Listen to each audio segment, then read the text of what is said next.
Halo, selamat sahabat bersama dengan Old Pet Ministry dan kita akan mulai lanjutan pembelajaran dari siapa yang akan dimateraikan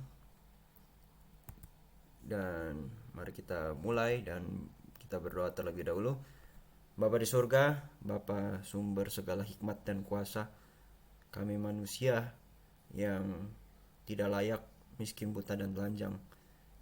Kami telah hidup menyimpang dari jalan kebenaran Tuhan dan kami rindu ya Tuhan untuk dapat dipulihkan kembali ke rancangan Tuhan yang semula, kesempurnaan dan kesurupaan yang terdapat dalam image dari Yeshua anakmu dan dari Bapa di surga.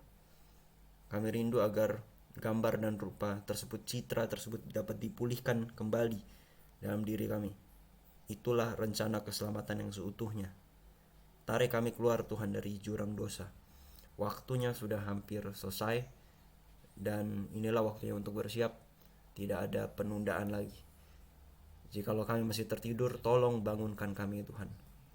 Inilah doa kami dan kuasai kami dengan Roh Kudus-Mu yang suci. Tuntun kami dalam seluruh kebenaran. Tidak ada pun satu pikiran yang tidak dapat mengerti firman Tuhan. Kalau kami percaya sungguh-sungguh kepada Tuhan dan menyerahkan diri kami untuk dituntun firman Tuhan seutuhnya. Dan nama anakmu Yeshua, Sang Mesias, kami berdoa. Amin. Oke. Early Writings 64 dikatakan seperti ini. In a few given, dalam suatu penglihatan yang diberikan kepada Nyonya Ellen White tanggal Juni 27, 1850, my accompanying angel, malaikat yang bersama dengan Nyonya White, menyertai Nyonya White.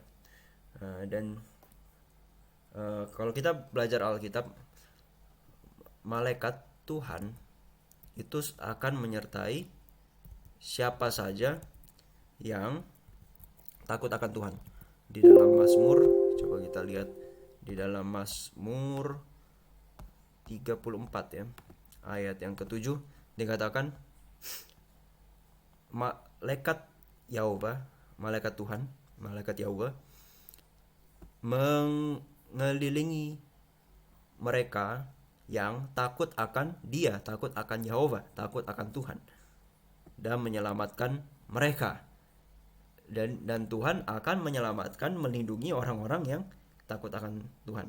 Dan di setiap orang yang takut akan Tuhan, malaikat Tuhan hadir di sana. Tetapi malaikat Tuhan tentunya sedih ya ketika anak-anak Tuhan melakukan dosa, melakukan hal-hal yang tidak berkenan pada Tuhan, kejijikan bagi mata Tuhan. Malaikat Tuhan langsung menyingkir. Apa saja yang membuat malaikat Tuhan bisa menyingkir? Ya, banyak hal. Bisa berhala-berhala kita, bisa musik-musik dunia, tontonan dunia.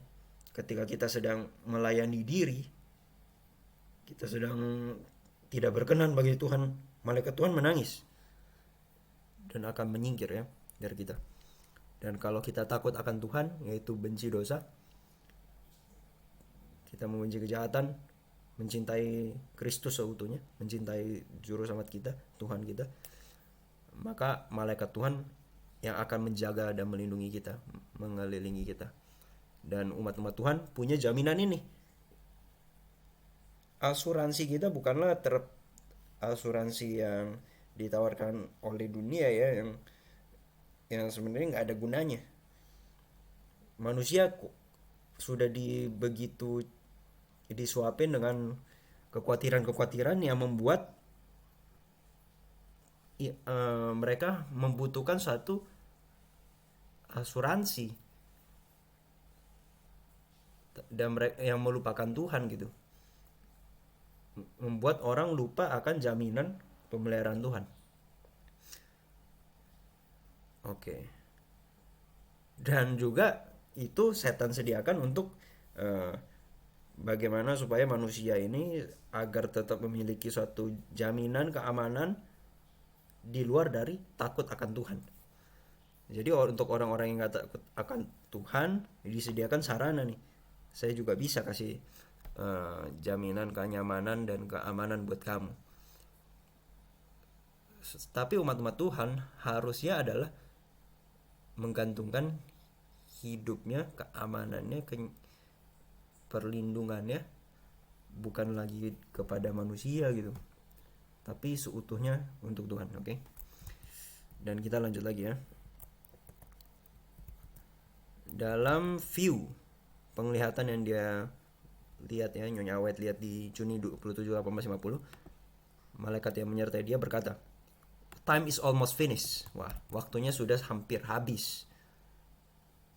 Dan kalau waktu sudah hampir habis, artinya sudah mau selesai gitu ya. Waktu apa yang harus selesai? Ini di tahun 1850 ya. 6 tahun setelah Yeshua masuk ke fase terakhir pelayanannya di bilik maha suci, tempat ketiga, tempat terakhir di dalam sanctuary. Dan apa yang sedang dia kerjakan adalah fase terakhir penghakiman. Itulah sebabnya waktunya sudah hampir habis, karena itu end game-nya di situ tuh, karena itu adalah final phase ya, fase terakhir. Dan setelah 1894 semuanya bergantung kepada apakah umat Tuhan siap untuk dijemput, apakah dosa betul-betul bisa diselesaikan atau tidak. Dan Kristus menawar-nawar ya kepada Bapa agar bisa, kalau bisa semua orang bisa diselamatkan gitu. Tapi pada akhirnya semua akan memilih gitu. Semua akan memilih, saya mau selamat, saya mau dibinasakan.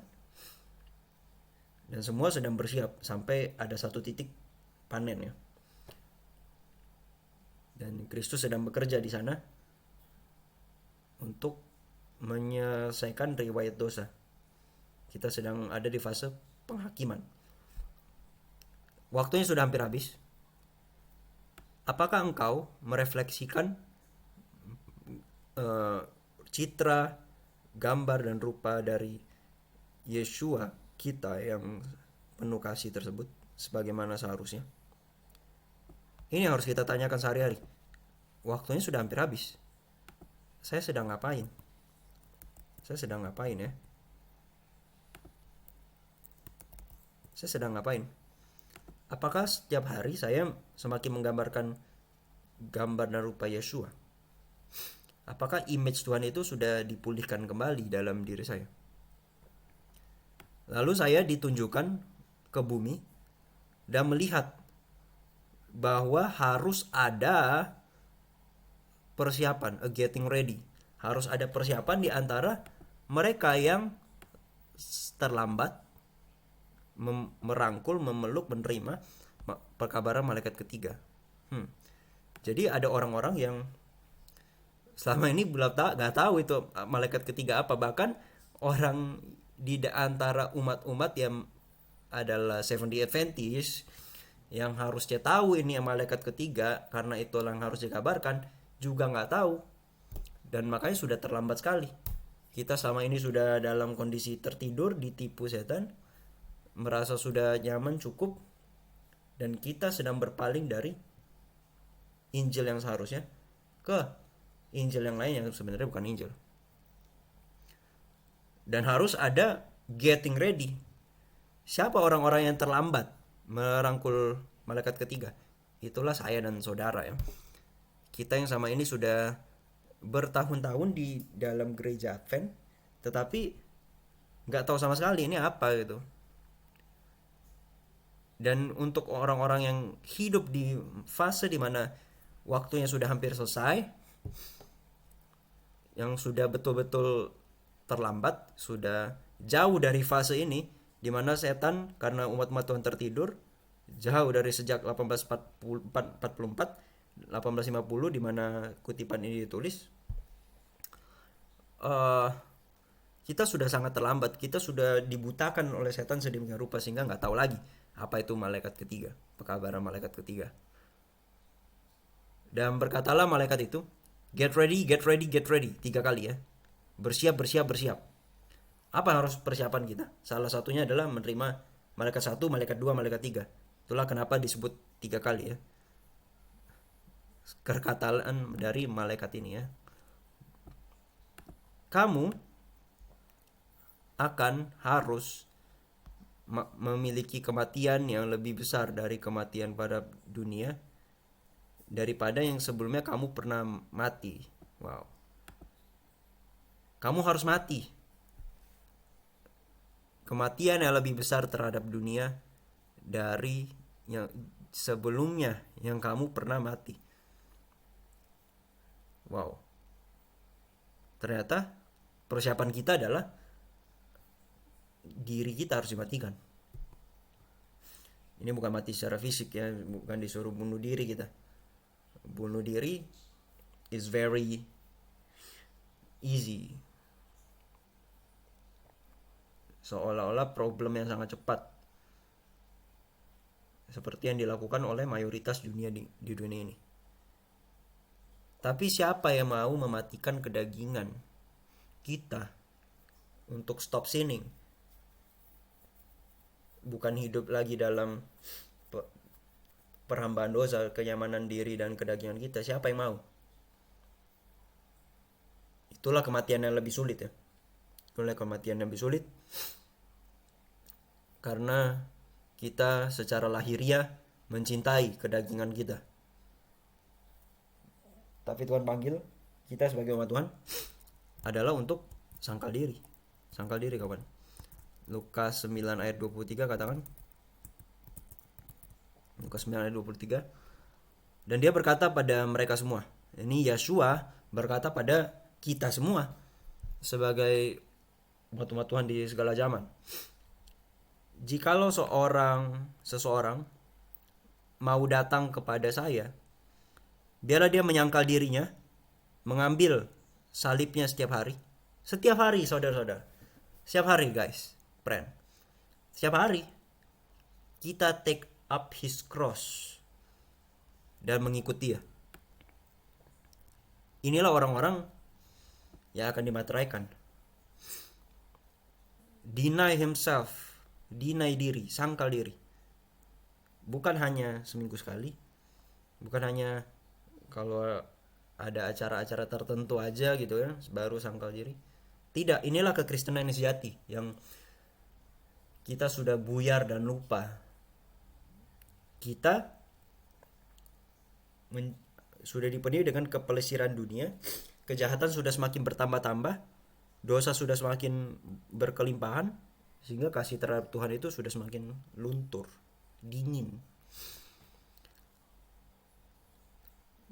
Dan pengikut-pengikut Kristus adalah yang sesuai dengan ciri-ciri ini. Sangkal diri, pikul salib setiap hari. Inilah orang-orang yang akan dimateraikan. Inilah orang-orang yang akan bersiap. Sangkal diri. Oke. Mari kita lanjut. Saya melihat bahwa there was a great work, harus ada pekerjaan besar untuk mereka lakukan, dan waktu yang sedikit untuk melakukannya. Wow, banyak hal yang harus dilakukan. Persiapan kita, kalau kita bicara persiapan, banyak sekali ya, apalagi di waktu yang sudah sangat mepet ini. Persiapan kita adalah harus betul-betul mengerti firman Tuhan, mempersiapkan karakter tabiat kita sehingga gak bisa digoyang. Minggu lalu kita sudah belajar ya bahwa kita akan dimateraikan secara intelektual dan spiritual. Apa dimateraikan secara intelektual? Pengertian kita akan kebenaran tidak bisa digoyang. Kita tahu apa yang benar secara intelektual, kita tahu apa yang benar. Dan secara spiritual, karena kita tahu apa yang benar, saya mau hidup diselaraskan dengan yang benar itu. Kehidupan saya nggak bisa diperjualbelikan. Harus ada pekerjaan besar untuk dilakukan. Dan salah satu cara kita membentuk karakter adalah, tempat terbaik untuk membentuk karakter adalah di tempat di luar kota, yaitu country living, pedesaan. Itulah pekerjaan persiapan kita, dimana kita mau Tuhan bawa ke tempat dimana kita bisa melihat alam, yaitu buku kedua, tempat dimana Tuhan menyatakan, mengungkapkan tabiat dan karakternya. Apakah kita sedang bersiap-siap gitu? Apakah saya sedang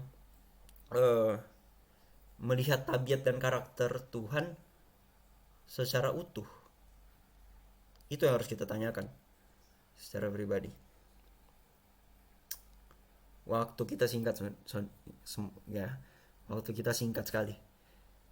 Oke.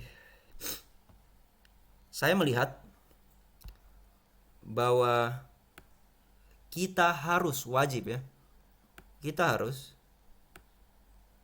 jikalau kita mau mewarisi kemuliaan, jadi ada syarat. Ketika kita mau mewarisi kemuliaan, kita harus. Dan saya juga melihat bahwa bagaimana Kristus telah begitu menderita untuk memperoleh bagi kita kekayaan akan warisan tersebut. Tuhan bekerja keras, menderita begitu keras. Yesua menderita begitu keras untuk supaya kita bisa memperoleh warisan kemuliaan tersebut yang begitu limpahnya, yang tidak ada bandingannya dengan seluruh kekayaan di dunia ini. Tapi kita, ya mohon maaf gitu, nggak ada peduli-pedulinya gitu ya. Kita masih sibuk dengan mencari kenyamanan diri, karena Tuhan yang kita sembah adalah diri, dan diri. Saya berdoa agar kita dapat dibaptiskan kepada penderitaan Kristus. Jadi kita perlu dibaptis, bukan hanya sekedar baptisan air ya. Kita dibaptis kepada penderitaan Kristus, saudara-saudara. Kita cuma hanya sekedar baptisan air gitu ya. Baptisan air itu saya tidak menyangkal itu bagus sekali dan sangat diperlukan ya. Itu adalah simbol pertobatan, di mana manusia lama kita sudah mau kita tinggalkan, matikan di situ, dan keluar. Ketika keluar kita memiliki hidup baru. Hidup baru seperti apa? Penyangkalan diri dan pikul salib setiap hari. Itu arti baptisan. Dibaptis kepada penderitaan Kristus. Bangsa Israel zaman dulu keluar dari Mesir, mereka dibaptis dengan melewati laut. Mereka melewati laut. Kemana mereka pergi setelah dibaptis? Padang belantara yang penuh dengan penderitaan-penderitaan secara kedagingan. Mereka Tuhan izinkan lapar, mereka Tuhan izinkan kehausan, untuk supaya dibersihkan mereka punya kekhawatiran, persungut-sungutan, ketidakpercayaan kepada Tuhan,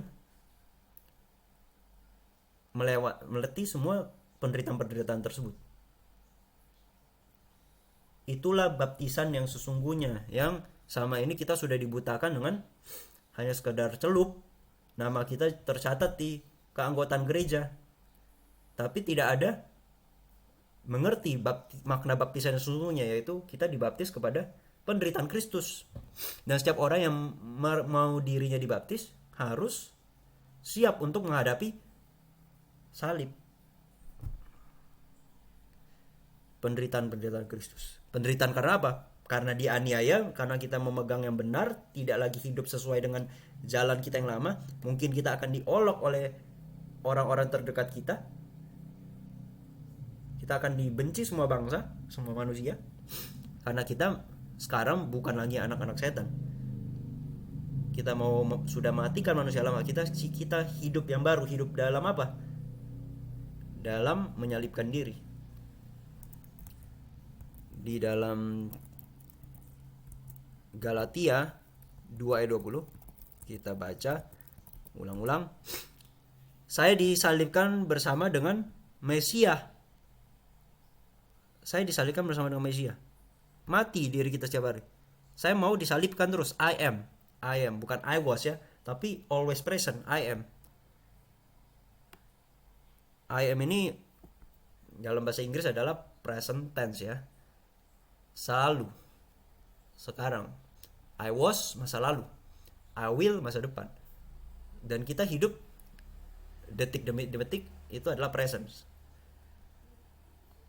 I am crucified with the Messiah. Saya mau disalibkan dengan Messiah dalam penderitaannya. Namun bukan lagi aku yang hidup.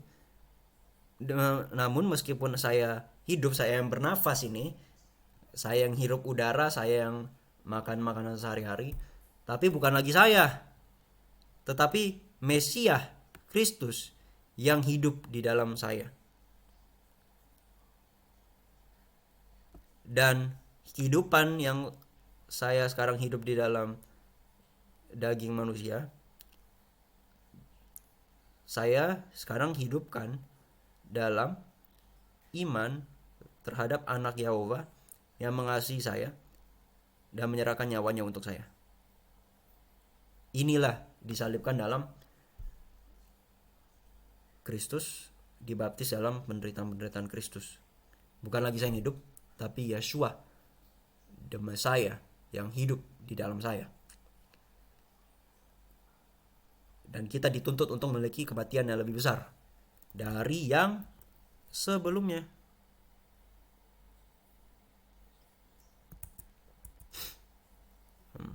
Oke.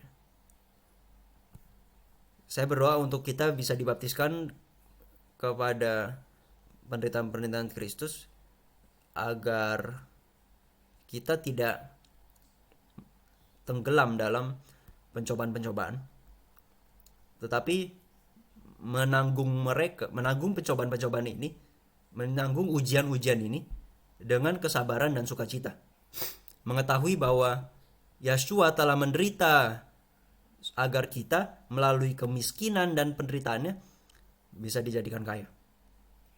Kristus datang ke dunia ini 2000 tahun yang lalu bukan sebagai anak orang kaya, anak sultan, tapi dia datang ke dunia ini dalam kondisi yang sangat-sangat amat miskin dan penuh penderitaan, sehingga orang tidak perlu beralasan kembali. Aduh, keluargaku begini, miskin, nggak punya apa-apa, nggak punya uang. Kristus lebih miskin lagi. Dia tinggalkan semuanya. Dialah yang paling kaya di alam semesta ini, orang dia yang ciptakan seluruh yang ada di alam semesta ini, tapi dia harus tinggalkan semua itu untuk kita manusia yang keras kepala ini, supaya kita bisa selamat. Berkatalah malaikat tersebut, sangkal diri, kamu harus bergerak cepat, melangkah cepat. Nah, ini bukan waktu dimana kita masih harus berleha-leha. Sekarang ini sudah harus melangkah cepat, lari kawan. Pace kita harus betul-betul kejar. Kalau ada anjing di belakang kita, apakah lari kita malah, atau singa di belakang kita lari? Apakah kita akan bersantai-santai? Aduh, kemampuan lariku cuma segini. Enggak, kita harus lari semaksimal mungkin. Karena maut itu kita sedang berada di ujung tanduk gitu, ujung jurang. Beberapa dari kita yang sudah memiliki waktu untuk memperoleh kebenaran, beberapa dari kita sudah punya waktu untuk memiliki kebenaran, memperoleh kebenaran, dan untuk melangkah lebih advance ya, bertumbuh langkah demi langkah. Dan setiap langkah yang kita ambil, tentunya langkah yang benar ya, akan memberikan kita kekuatan untuk langkah berikutnya. Jadi kalau kita sudah mengambil langkah, penyangkalan diri yang pertama mulai dari meja makan kita, kemenangan kita yang pertama tersebut akan menuntun kita ke kemenangan berikutnya. Kemenangan apa? Mungkin penyangkalan diri lewat mata, apa yang kita tonton, kita saksikan, konsumsi selama ini. penyangkalan diri lewat telinga, apa yang kita dengar sama ini.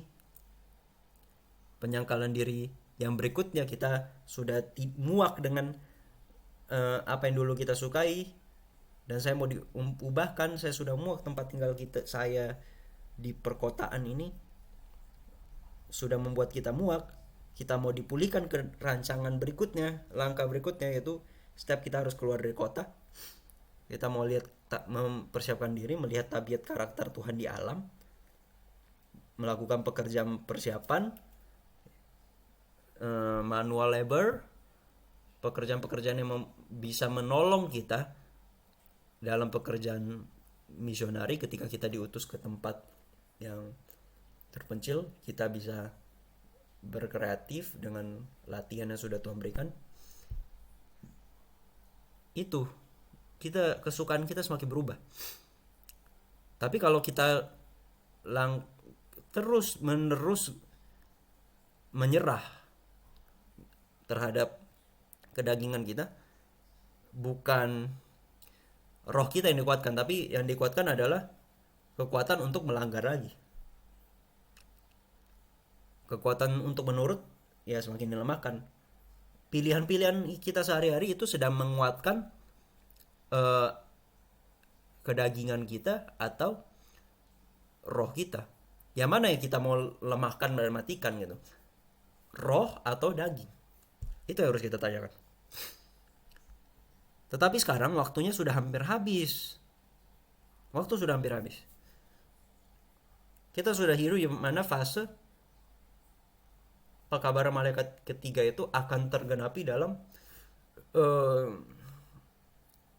seutuhnya gitu. Tergenapi dalam setiap kata demi kata. Tanda binatang, image of the beast itu sudah mau didirikan gitu. Luka dari binatang pertama itu Vatikan sudah mau sembuh, kepausan sudah mau sembuh.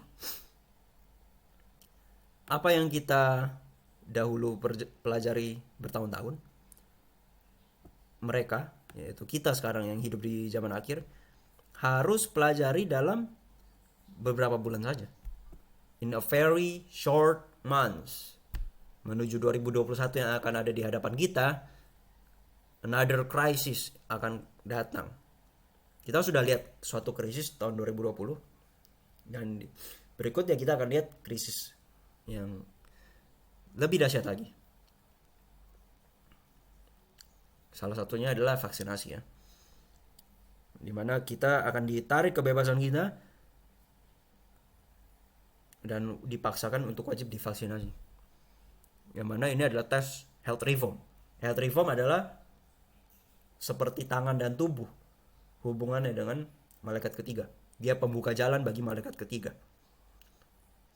Dan setan dengan counterfeitnya ya, dia sedang membuat pekabaran kesehatan yang salah sebagai pembuka jalan bagi malaikat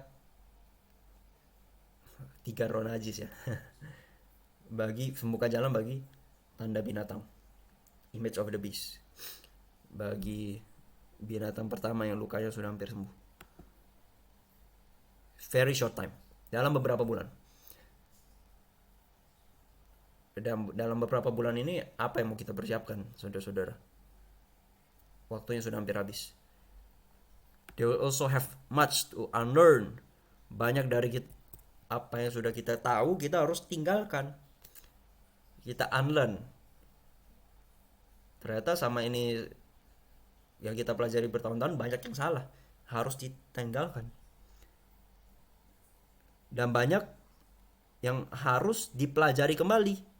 Kebenaran-kebenaran yang sudah lama, sudah kita nggak pernah tahu, kita harus pelajari kembali. Mereka yang tidak mau menerima tanda binatang dan image dari binatang itu, ketika dekret dikeluarkan, nah, ini dia. Jadi kalau kita mau nanti mau menolak untuk terima tanda binatang dan image ya, ketika dekret itu dikeluarkan, kita harus punya decisionnya, pilihannya sekarang. Now. Sekarang kita harus bilang, Saya tidak mau terima tanda binatang. Saya tidak mau tunduk pada image-nya. Kita harus bilang tidaknya kapan? Sekarang, bukan nanti. Jawaban kita nanti adalah berdasarkan pilihan-pilihan kita sekarang.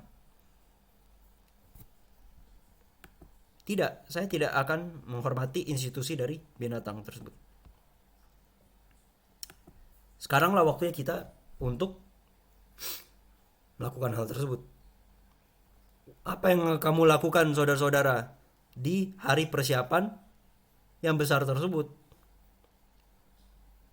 Mereka yang bersatu dengan dunia dan menerima bentukan dunia, didikan dunia, bagaimana dunia membentuk kita, sedang bersiap untuk tanda binatang. Wow. Jadi sebenarnya di dunia ini tidak ada orang yang tidak bersiap ya.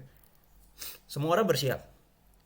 Tapi ada yang persiapannya menjadi satu dengan dunia dalam roh, dalam lifestyle, dalam gaya hidup, dalam pemikiran,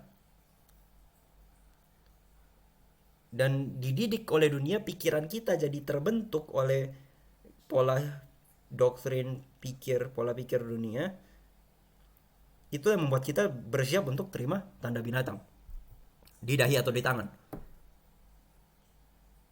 Ideologi-ideologi, doktrin yang sudah setan tabur benihnya lewat media-media, lewat musik, lewat pemikiran dunia, dengan channel-channelnya ya, dalam edukasi kita dari SD sampai SMA sampai kuliah S3, semuanya sudah dicekokin dengan edukasi dari setan, sehingga pemikiran kita dibentuk. Lalu tontonan yang kita tonton juga membentuk pemikiran kita. Lirik-lirik yang kita dengarkan dari musik-musik tersebut, dunia, membentuk pemikiran kita, sehingga ya roh kita sama kan. Musik itu salah satu cara untuk baik dari musisi tersebut mempromosikan apa yang dia imani dan yakini gitu. Itu dari sisi counterfeit. Dari sisi yang benar pun kita bisa menyuarakan apa yang kita imani, percayai dengan musik kita, musik surgawi. Setan membuat counterfeit dan musik itu masuk lebih mudah gitu ke dalam hati dan pikiran kita. So, penyangkalan diri dalam segala hal sangat dibutuhkan ya. Apa yang sedang kita dengarkan, apa yang sedang kita persiapkan, apa yang membentuk pemikiran-pemikiran kita hari demi hari. Apakah firman Tuhan atau didikan setan? Mereka yang tidak mempercayai dirinya sendiri, wah, orang-orang yang sudah tidak ada lagi percaya kepada dirinya. Dia tahu hatinya jahat, dia tahu dirinya jahat, sehingga kalau saya tidak bisa bersandar pada diri saya sendiri. Keinginan saya begini, saya mau berzina, saya mau merampok Tuhan dengan menggunakan uang ini untuk entah mabuk kah, entah belanja hal-hal yang boros kah. Saya mau layani diri. Tapi firman Tuhan bilang itu bukan kehendak Tuhan. Kita datang kepada Kristus dan Kristus akan mampukan kita. Itulah sepenuhnya tidak percaya diri. Mereka merendahkan diri mereka di hadapan Tuhan dan menyucikan jiwa mereka dalam menuruti kebenaran. Ini orang-orang yang bersiap. Kebenaran yang sudah kita dengar, kita turuti. Itulah yang akan memurnikan kita dari kebiasaan-kebiasaan kita yang rusak yang lama. Jadi setiap kali kita melakukan sesuatu, di otak kita ini membentuk suatu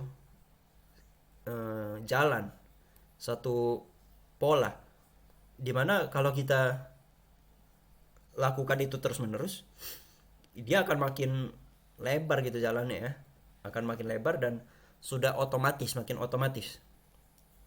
Itulah kenapa kalau kita sudah berulang-ulang melakukan kedagingan kita, itu sudah jadi kebiasaan. Sehingga kalau ketika kita dilepaskan dari hal-hal tersebut, kita mulai frustasi. Karena jalan yang sama ini sudah terbentuk di pikiran kita adalah jalan ke sana. Tapi Tuhan memberikan kebenaran ini untuk kita turuti.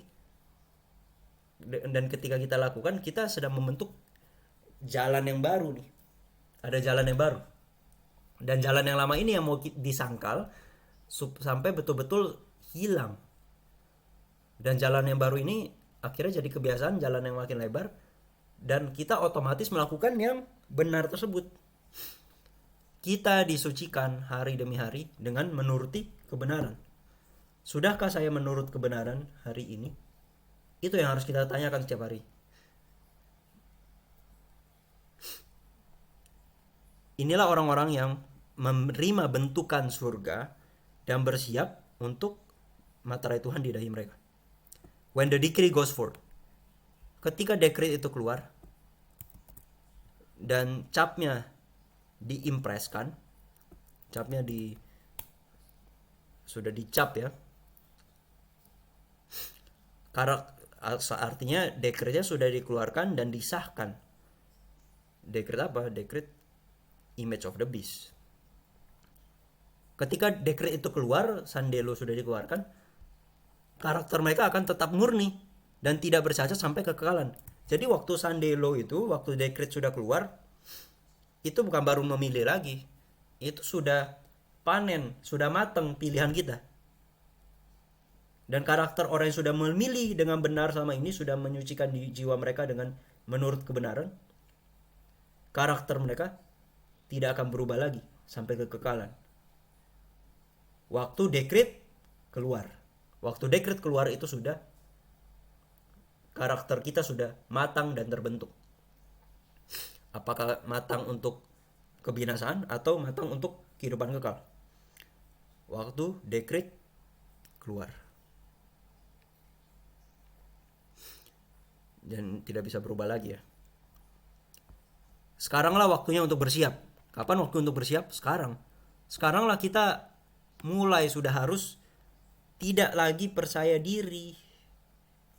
Tidak mengandalkan kedagingan saya, edukasi saya sama ini. Tidak mengandalkan skill-skill saya. Yang ternyata kalau dibandingkan dengan ketetapan firman Tuhan, useless, tidak ada gunanya. Melakukan pekerjaan manual labor pun banyak dari kita generasi yang sudah dibesarkan di kota ini nggak bisa lakukan pekerjaan-pekerjaan sehari-hari seperti menyapu, mengepel, cuci piring, bertukang, menyangkul, mempersediakan makanan bagi diri kita sehari-hari, bukan beli di pasar, apalagi di Gojek atau Grab. Sekarang waktunya bersiap. Materai Tuhan tidak akan pernah diletakkan di dahi pria dan wanita yang tidak murni. Wah. Tidak akan pernah diletakkan di dahi pria dan wanita yang tidak murni. Tidak akan pernah diletakkan kepada dahi orang-orang yang penuh dengan ambisi dan cinta dunia. Pria dan wanita yang cinta dunia, penuh ambisi, itu tidak pernah bisa terima materai Tuhan. Apa ambisi kita? Ambisi Kristus adalah untuk menyelamatkan manusia. Bagaimana manusia bisa diselamatkan? Ambisi dunia ya untuk memperoleh kekayaan dunia, mungkin punya istri suami cantik, seksi bahenol, yang bisa kita lihat setiap hari keindahannya, untuk bisa diajak foto di Instagram dan sejenis-jenisnya. Ambisi untuk memperoleh pendidikan setinggi-tingginya, yang padahal useless juga karena nggak bisa mengerjakan hal-hal praktek, karena bertentangan dengan firman Tuhan.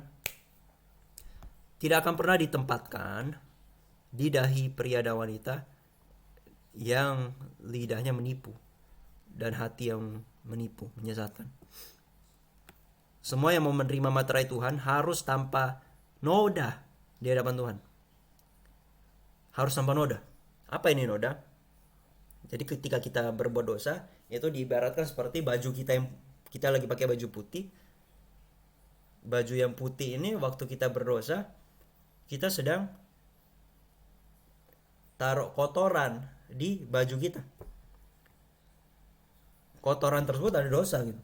Dan waktu kotoran itu kita mulai lap-lap, bersihkan, siram air, nodanya masih ada di situ gitu. Bekas dari efek kita berbuat dosa, kecenderungan tersebut menjadi bekas. Kecenderungan hasil kita berbuat dosa. Noda itulah noda. Dan kita harus dibersihkan dari noda tersebut. Ada jalan yang lama nih. Hasil dari perbuatan kita. Dan itu yang mau dibersihkan dengan apa? Menuruti kebenaran. Melakukan kebenaran yang sudah kita tahu. Melalui grace Tuhan, kita mau diubah kebiasaan kita.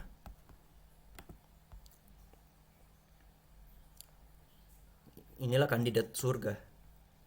Inilah kandidat surga. Hatinya murni. Tangannya bersih. Maju terus, maju ke depan ya.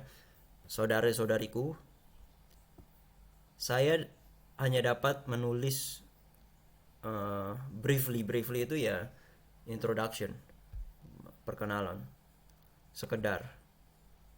I can only write briefly upon these points at this time. Ini hanya bisa saya tuliskan sekarang ini. Yang tujuannya adalah untuk memanggil perhatianmu kepada kebutuhan dari pekerjaan persiapan.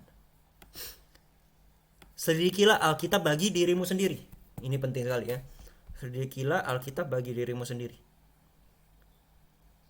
Selama ini kita sudah dicekokin, disuapin dengan doktrin. Ada orang-orang yang teologi yang pandai belajar Alkitab, yang sudah sekolah untuk menerjemahkan Alkitab bagi kita, menggali untuk kita. Tapi itu bertentangan dengan nasihat firman Tuhan. Kita yang harus betul-betul mengerti secara diri kita pribadi apa itu yang benar. Kita yang harus selidiki hari demi hari Alkitab tersebut. Sehingga itu bukan pengalaman orang lain, tapi pengalaman kita sendiri yang menemukan kebenaran itu. Search the scriptures for yourselves. Selidikilah Alkitab bagi dirimu sendiri, agar engkau dapat mengerti fearful solemnity, kehikmatan yang mengerikan dari jam-jam sekarang.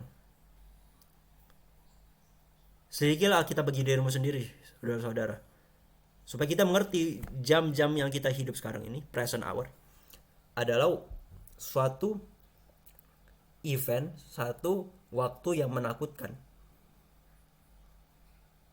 yang mana ini sudah mau selesai segala sesuatunya.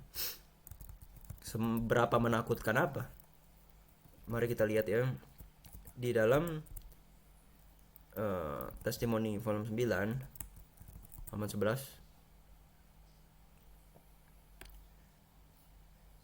Dikatakan seperti ini.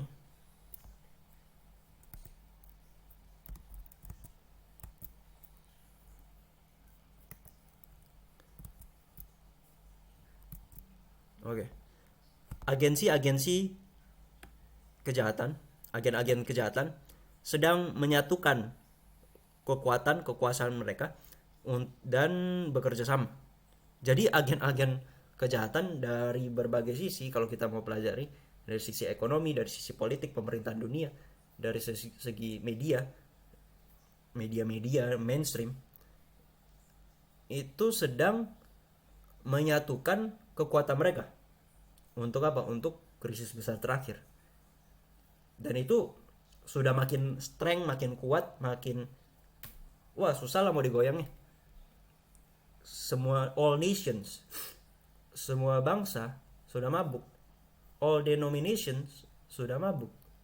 Seluruh merchants di dunia ini sudah diperkayakan, bisnismen, pedagang di dunia ini sudah diperkayakan oleh anggur, oleh percabulan itu gitu. Dapat dari mana saudara-saudara? Startup dunia ini, perusahaan-perusahaan yang mau merintis, mungkin cari investor untuk supaya bisa besar gitu. Investor ini dapat uang dari mana gitu? Tentunya ini adalah kekayaan dari setan ya. Untuk apa? Untuk agenda tertentu ya. Ya makanya kalau orang yang mau mulai merintis usaha ini dengan mencari investor, angel investor atau seri A, series B dan sejenisnya, ya saham mereka dimiliki oleh investor tersebut dan agenda mereka harus disesuaikan dengan agenda dari investor. Kalau ada yang bertentangan, ya bisa suatu hari dicabut gitu. Dengan agenda investor bertentangan, ya sorry to say, kita nggak bisa mendanai kamu lagi karena ini bertentangan dengan regulasi dari kami. Dan akhirnya secara perlahan kita sudah mau dibuat lupa akan prinsip yang benar dan disesuaikan dengan bentukan dunia lagi, saudara-saudara. Semua media, mainstream media, kita nggak bisa post hal-hal yang berbau-bau mengungkapkan kebenaran yang akan langsung dia labeli hate speech, ujaran kebencian. Twitter langsung bisa di delete kita punya tweet atau postingan di Facebook, Instagram. Semua pokoknya harus ya sesuai dengan rencana regulasi pemain-pemain di atas inilah. They are strengthening for the last great crisis. Mereka semakin kuat mendekati krisis besar terakhir. Great changes are soon to take place in our world. Perubahan besar segera terjadi di dunia ini. And the final movement, pergerakan terakhir adalah rapid ones. Pergerakan terakhir akan rapid, cepat. Testimoni volume 9 halaman 11. 9/11. Sejak 9/11 salah satunya sudah ada great changes, Patriot Act segala macamnya, dan disitulah semakin kuat pergerakan terakhir. 2020 kita melihat COVID-19. 19 years from 9/11. COVID-19. Final movement will be rapid ones. Seluruh dunia kena getah, kena dampak dari krisis ini. Krisis yang dibuat manusia ini ya. Untuk dipersiapkan untuk yang sedikit lagi. Yaitu adalah midnight. Adalah namanya kita sebut Sandelo. Dan tidak heran kalau semua wajib di rapid test. Wow. Kita sedang ada di krisis besar terakhir, menjelang krisis besar terakhir. Kita sedikit lagi masuki the end game. Openingnya udah lama, middle gamenya sudah lama, kita sedang di fase-fase game terakhir. Apakah kita bersiap? Sekaranglah waktunya untuk mulai melakukan pekerjaan persiapan sebelum semuanya sudah akan terlambat. Dan juga tolong doakan saya sadar kelemahan-kelemahan saya sadar betapa tidak layaknya saya dan tidak mampunya saya. Dan juga doakan saya untuk tetap bertahan sampai akhir dalam kebenaran ini. Saya pun harus memiliki kematian yang lebih besar kepada dunia dari yang sebelumnya. Mari kita berdoa. Bapa di surga, terima kasih atas kesempatan untuk membagikan kebenaran ini. Biarlah kami semakin bersiap dalam mematikan diri dan kedagingan kami, agar bukan lagi kami yang hidup, tapi Yeshua Sang Mesias yang hidup sepenuhnya dalam kami melalui Roh-Mu yang suci. Kami rindu ya Tuhan, mendekati pergerakan-pergerakan terakhir ini, kami bisa diubah kebiasaan hidup kami. Diberikan suatu jalan hidup yang baru, bukan lagi berdasarkan keinginan daging kami, tapi dituntun oleh Roh sepenuhnya. Jikalau masih ada kekhawatiran-kekhawatiran dalam diri kami, tolong Tuhan singkirkan itu. Kami mau semakin kuat melangkah ke langkah berikutnya, bukan menuju kepada kebinasaan, semakin dikuatkannya, tapi kami mau sangkal diri berputar arah kembali ke rancangan Tuhan yang semula. Kami mau menggambarkan image Tuhan sepenuhnya. Di saat pergerakan kejahatan sedang membangun image of the beast yang akan utuh secara utuhnya, Tuhan sedang mempersiapkan juga. Tuhan juga rindu mempersiapkan image dari Yeshua untuk mengcounter image of the beast. Dan kami rindu agar image dari Yeshua yang begitu mulia tersebut bisa terpancar dalam kehidupan kami melalui kasih karunia Tuhan dan kepercayaan kami, kebergantungan kami yang sungguh-sungguh terhadap Tuhan. Ini doa kami Tuhan, dan nama anak-Mu Yeshua Sang Mesias.